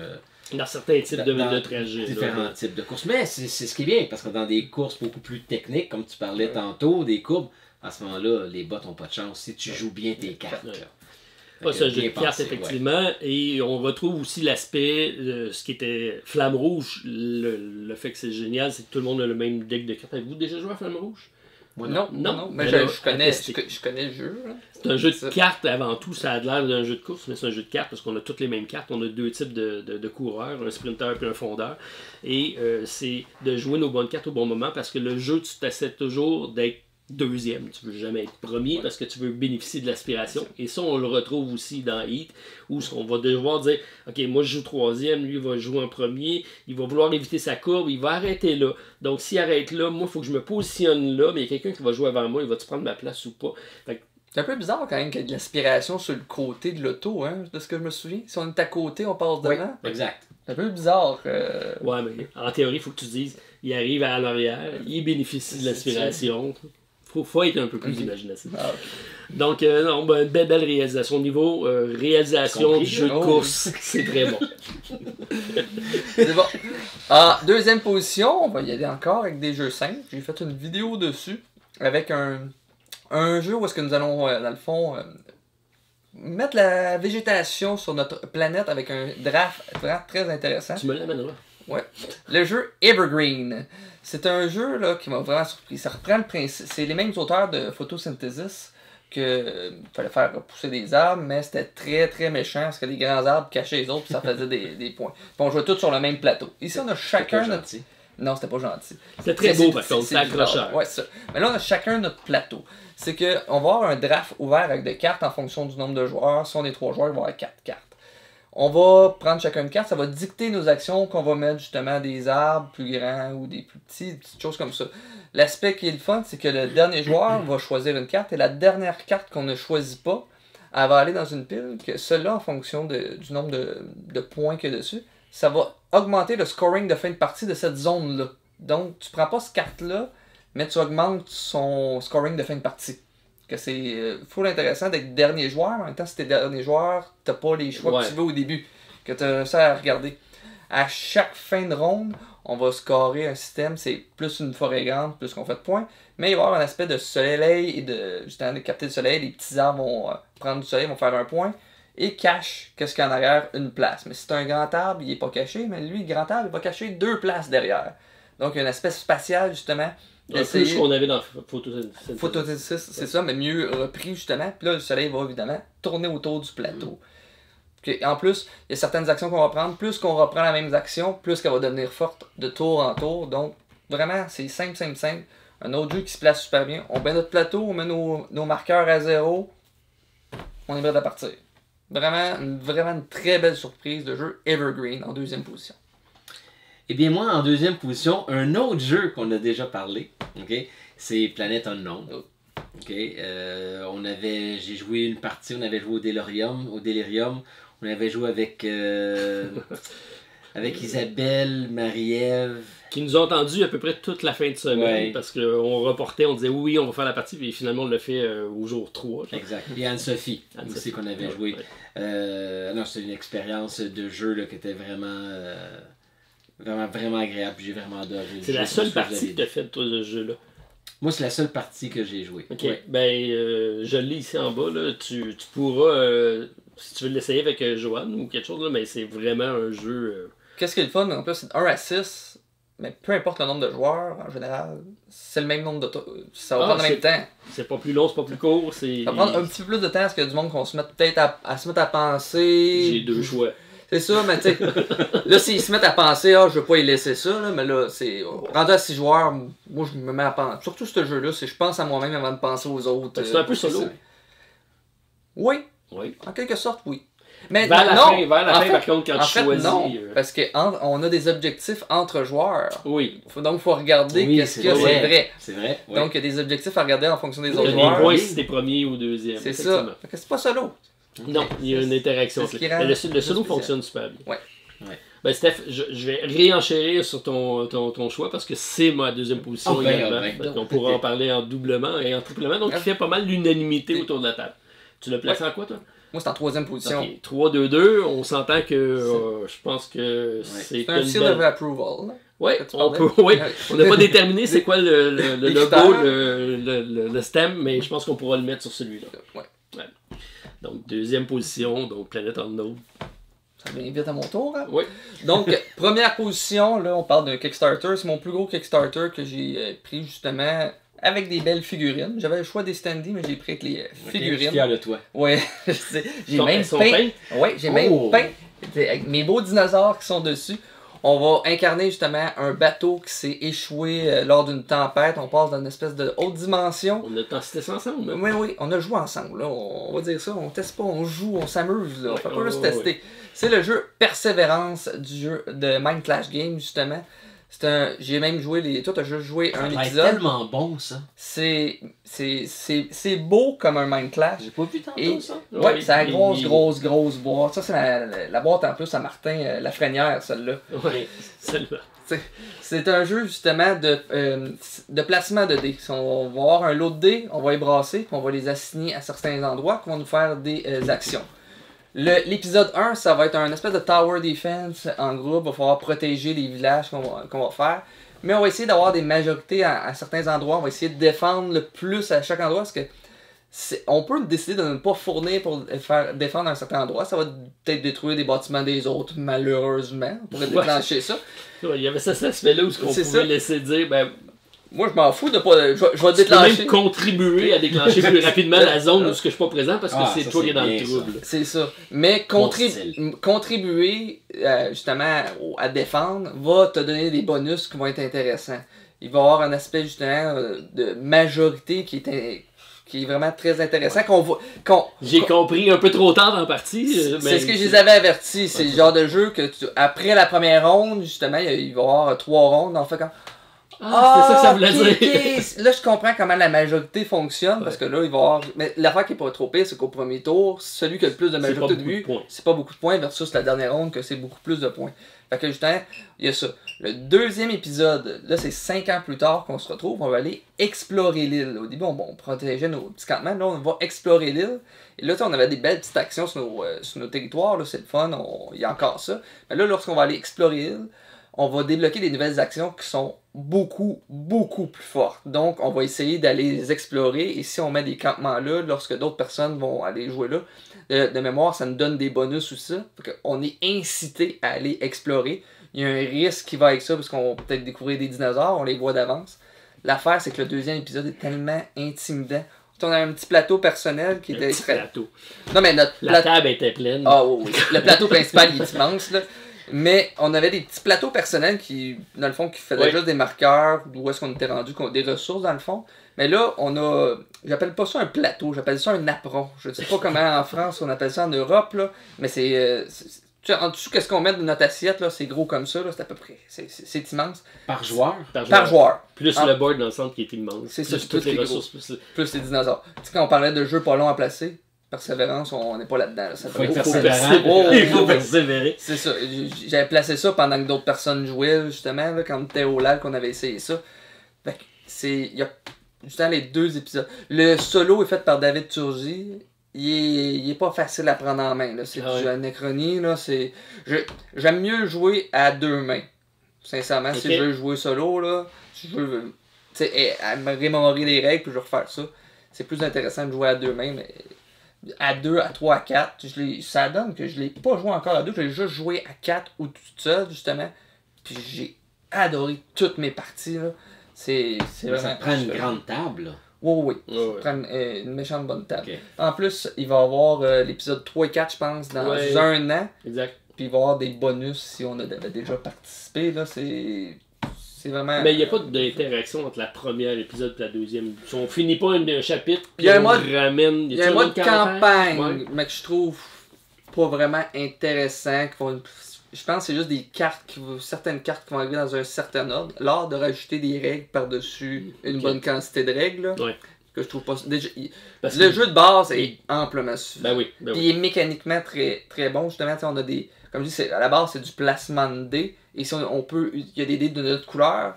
Donc on peut en mettre plus de notre couleur au fur et à partie. Mais si quelqu'un prend nos dés, ça lui donne un malus. Donc il veut pas utiliser ces dés-là. Puis tu peux faire un build-up de dés aussi, parce que tu peux aller avoir de nouveaux dés, changer des dés pour ta couleur, puis... C'est ça. Puis là, ça compte dans la majorité. Parce que si quelqu'un prend ton dé, il le met dans une zone, il t'ajoute de la majorité. Mais en même temps, il pourrait le mettre dans une zone qui fait pas trop... fait pas ton affaire. Ok. Plein de petites choses vraiment Ouais. très intéressantes.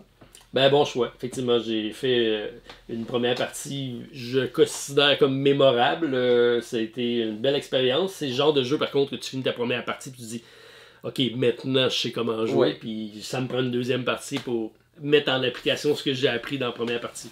Mais vraiment, un bon jeu à redécouvrir dans mon cas. Là. Ouais. Merci de me l'avoir présenté. Ouais, ça fait plaisir. Pour mon cas, pour mon numéro 1, c'est un jeu avec des figurines. C'est un Ouais, crossover ben, avec quelqu'un? Un jeu, comment? C'est-tu un crossover avec quelqu'un? Non, c'est Oh, pas un excellent, crossover excellent. avec quelqu'un. Jeu de figurines avec une thématique très forte. C'est pas un jeu que j'ai aimé. Mais il est en première position. Oui, parce que j'ai jamais joué. J'ai mis en première position C'est ça son demi. parce que je veux qu'il soit vraiment très bon et je veux vraiment aimer mon jeu. C'est ça ma demi. Ok? Et, Excellent. et on parle de Nemesis Lockdown. Ah, Ouais. Ok? Ouais, tu connais tout du jeu. Là. Moi, je connais tout du premier jeu, mais j'ai reçu j'ai tellement attendu longtemps Ouais. après. Ah oui, version française. Après la version française, que je me suis dit, il faut qu'il soit bon. Mais j'ai pas encore joué parce que, comme vous savez, la controverse, c'était que plusieurs cartes avaient plusieurs Ah, erreurs de oui. traduction. Là, j'ai reçu cette semaine l'avis en disant que, ça y est, tout avait été réimprimé, les corrections ont été faites et je vais recevoir. Donc là, je vais pouvoir remplacer mes cartes et jouer. Et je vous invite à jouer avec moi à mon numéro 1, dont je veux qu'il soit vraiment très très bon. Ben, Fait que, T'avais déjà mis Nemesis numéro 1 quand on a fait notre premier gala. on l'avait mis, oui. Effectivement. Puis c'est un jeu que tu connais tout par cœur du jeu. Et là, tu as relu les règles. Tu sais à peu près qu'est-ce que ça va être comme expérience. Exact. Je vais, Fait que, je vais être curieux d'aller revisiter. on va le Nemesis. revisiter ensemble. Là, je me suis forcé pour mon top, mes 9 premières positions en disant que je m'étais réinventé. Et là, je viens retombe avec dans une- ses pantoufles. Je retombe, oui, je retombe. Fait que je suis revenu Fidèle à toi-même. fidèle à moi-même. Donc, Nemesis Lockdown, en espérant que ce soit mon numéro 1, après y avoir joué. Ok, ben je vais conclure le bal avec un autre gros jeu. Un jeu que j'ai eu la chance de recevoir rapidement, gracieuseté de la compagnie, mais c'est un jeu que j'ai backé. Donc éventuellement, je vais avoir la copie française qui arrivera, mais j'ai eu la chance de tester la version anglaise. Et c'est ISS Vanguard, la grosse boîte derrière Steve. C'est un jeu que j'attendais énormément pour sa thématique, l'exploration à la Star Trek narrative. Et qui reprenait beaucoup aussi un aspect que j'avais mis dans mon top 10 l'année passée, Unsettled, qui était d'Orange Nebula et qui est excellent. C'est un puzzle game vraiment intéressant où on apprend à découvrir des planètes. Il y a cet aspect-là dans ISS Vanguard, mais en plus, il y a d'autres choses parce qu'on va avoir la gestion d'équipage, avec l'entremission, si on veut, qui correspond à peu près dans nos jeux vidéo à la gestion de quand on arrive au camp, qu'est-ce qu'on fait, mais là c'est la même chose, c'est qu'on va C'est-tu équiper. intéressant? Moi, souvent dans les jeux vidéo, je trouve que c'est la partie moins intéressante. Ben, en tout cas, moi j'aime ça. Je trouve ça intéressant, la gestion d'équipage, parce qu'effectivement, on a quelques actions, quelques points d'action de commandement, mais on pourra pas tout faire. Puis là, il faut décider selon notre prochaine mission. Est-ce qu'on est mieux d'aller rééquiper notre vaisseau, aller préparer notre atterrissage, aller former notre équipage, aller chercher de nouvelles recrues parce qu'on a perdu trop de membres d'équipage. Puis Fait que c'est intéressant parce qu'on a pratiquement 100 membres d'équipage qu'on va pouvoir jouer. Mais c'est toujours les 4 mêmes fonction de personnage. Tu as tout le temps un ingénieur, tu as tout le temps. Fait que, c'est juste qu'ils ont des habiletés différentes et tu as des grades. Donc, ils vont pouvoir monter en grade et devenir de plus en plus forts, avoir un pool de dés, une gestion de dés, qui ressemble un peu. C'est très simple au niveau des dés, ça se joue un petit peu comme à la Solomon King, là, au niveau du gameplay. C'est pas un jeu, c'est un jeu intimidant, c'est un jeu fiddly avec beaucoup de règles, oui, mais le gameplay est très simple. Là, pas... Subis-tu le hasard des dés ou tu non, c'est juste de la manipulation. C'est juste de la manipulation. Fait que, puis t'as des decks de cartes aussi qui, tes cartes vont te permettre justement de relancer ou d'aller changer tes dés. Puis c'est un jeu qui est très axé sur la coopération.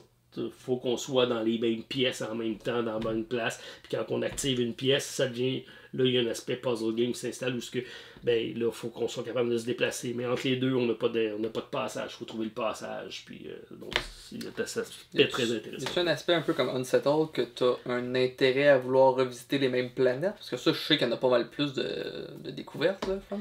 Et oui, tu n'auras pas le choix de y retourner de toute façon. Fait que, puis, ce qui est le fun, c'est que t'as l'aspect d'exploration est bien parce que c'est pas linéaire, c'est un peu bac à sable où ce que tu vas avoir ton univers, tu n'as pas accès à tout, mais maintenant c'est tellement débloqué que tu dis bon ok, là selon ce que j'ai à faire, je suis mieux d'aller dans telle galaxie parce qu'il y a une grosse narration d'une trame de fond intéressante là, à découvrir, et il y a une application qui est là qui te conte l'histoire, mais c'est vraiment des acteurs qui vont acter les scènes, mais c'est très court.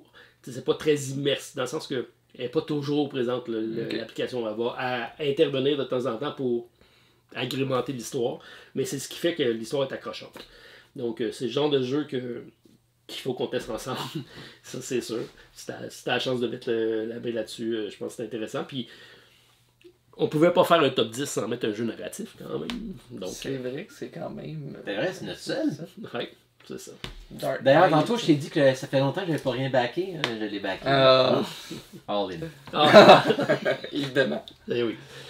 Go big or go en late pledge, tu sais. Oh. J'avais quand même fait un premier step. Quand même, oui. J'avais presque réussi. Il est retombé. Faible. Tu es faible.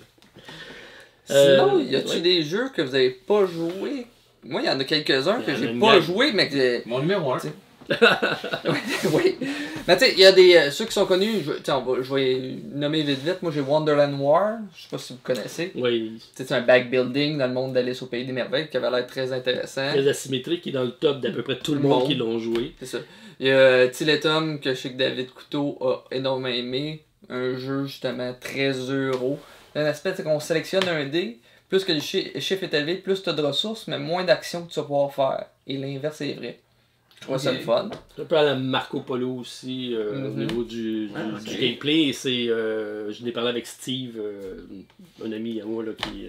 Ouais, Laurendov de ouais, exactement. Puis ça a été son coup de cœur, lui aussi. Ça. Moi j'ai Marrakech, c'est un jeu de Stéphane Feld. Puis moi, Stéphane Feld, avec Trajan, Château de Bourgogne. Ok. J'étais un gros fan justement de ça. Marrakech, c'est une salade de points avec plein de minigames, avec une belle petite tour à cube, là, justement. Tout à fait le fun. La boîte est immense, là, par exemple, ça va arriver prochainement. Il y a Revive avec qui est introuvable. Introuvable, mais qui est dans les tops de tout le monde, souvent dans les premières positions, un jeu euro. Il était le stand à côté de nous à SN, et à chaque matin, je me pointais là pour essayer d'aller chercher une copie, mais j'ai jamais réussi. J'ai aussi parlé de jeu narratif, j'ai My Father's World, que j'ai aimé, Le secret de mon père. Il paraît que le jeu est assez long.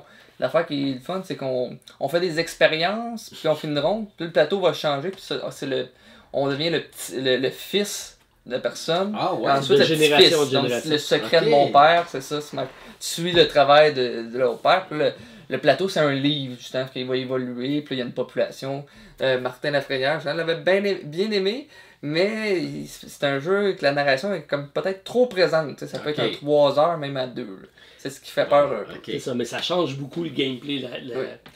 Les actions que tu vas faire vont faire en sorte que le village peut se rebeller ou pas contre toi, puis tu peux tomber du côté des noirs de la force, si tu veux, puis tu peux être banni du village, puis pour te revenir dans le village, il va falloir que tu fasses d'autres actions. Donc, ça me semble très très intéressant au niveau narratif du moins. Dice Realm que j'avais, c'est Tom Lehman. C'est un dice building, c'est qu'on va enlever des faces sur les dés. T'avais-tu aimé le Dice Forge? Dice Forge, j'avais beaucoup aimé au départ. Après ça, ça s'est comme un peu essoufflé. Mais le principe de construire tes dés, ça, j'avais adoré ça. Ça, j'avais beaucoup aimé. Moi, Dice Forge, c'est un des jeux favoris de ma conjointe, là, justement. Que j'avais bien aimé ça. En plus, les petits pouvoirs des choses, c'est un petit peu un Dominion qu'on dit, justement. Ouais. Mais un petit peu plus... Un dice building, ouais, c'est un deck building, mais effectivement, c'est... Et c'est un jeu qui n'est pas donné non plus. Non, ça c'est 100, au-dessus de 100$. Je sais qu'il va tomber un moment donné en spécial. J'attends à un moment donné que quelqu'un se tanne et acheter ça dans l'usager, je me dis. Et finalement, j'avais Clank Catacomb parce que Clank. Ouais, c'est Clank. Ça vient de sortir, effectivement. Puis l'aspect de Catacombe, d'avoir des modules. Ça, le plateau, on le découvre vraiment. Au fur et à mesure que tu joues, ouais, ça c'est bien. C'est ça la grande différence avec le Clank original, c'est juste que tu découvres le plateau. Il y a ça, puis il y a des emplacements sur le Clank normal où est-ce qu'on avait on devait avoir une clé. Oui. Et là, on a des lockpicks, fait qu'on va débarrer, ça va être débarré pour tout le monde. Ok. Bien. C'est une très belle liste, je pourrais en ajouter énormément parce que j'ai ma liste qui est très longue. Un qui est très bien coté cette année que j'ai acheté. J'ai le all-in, mais je l'ai passé à quelqu'un pour y jouer. Puis je suis généreux de même comme ça. J'ai pas eu la chance de le tester. C'est une exploration de donjon avec beaucoup de figurines. Tu aimerais ça. Puis celui qui a ma copie, c'est Benoît. Il a tout peinturé et c'est un maître peintre. Il est vraiment excellent. J'ai vu, je te montrerai ces photos, là, c'est hallucinant. C'est Oathsworn Into the Deep. Les figurines sont immenses. Fait que ça, c'est attesté pour moi. J'ai le jeu, mais j'ai pas eu la chance de le tester encore. Je regarde ses gros yeux. Là. Je pense que c'est le genre de jeu que t'aimerais. Oui. C'est sûr, ta liste est bien. J'ai beaucoup de listes. J'ai fait ma liste. J'ai plus de jeux qui est sur ma liste à tester que de jeux que j'ai joué cette année. Donc, on vous réserve la surprise pour notre mise à jour, qui suivra quelque part. Généralement, on fait ça au cours du mois d'avril, quelque chose comme le temps de se remettre à jour. Excellent, mais merci Steve de l'initiative. Oui, plaisir. Content de t'avoir vu, Stéphane, enfin. Moi aussi, enfin, Steve. Ah non, c'était déjà vu. On s'était déjà vu, mais là, comme ça. Oui, c'est ça.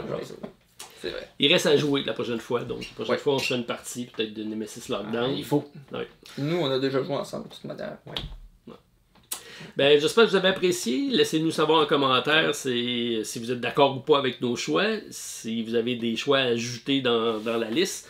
Puis, on en débat pour le plaisir. Puis, on se revoit prochainement pour d'autres vidéos. Ben oui. Ciao. Salut tout le monde. Prochaine.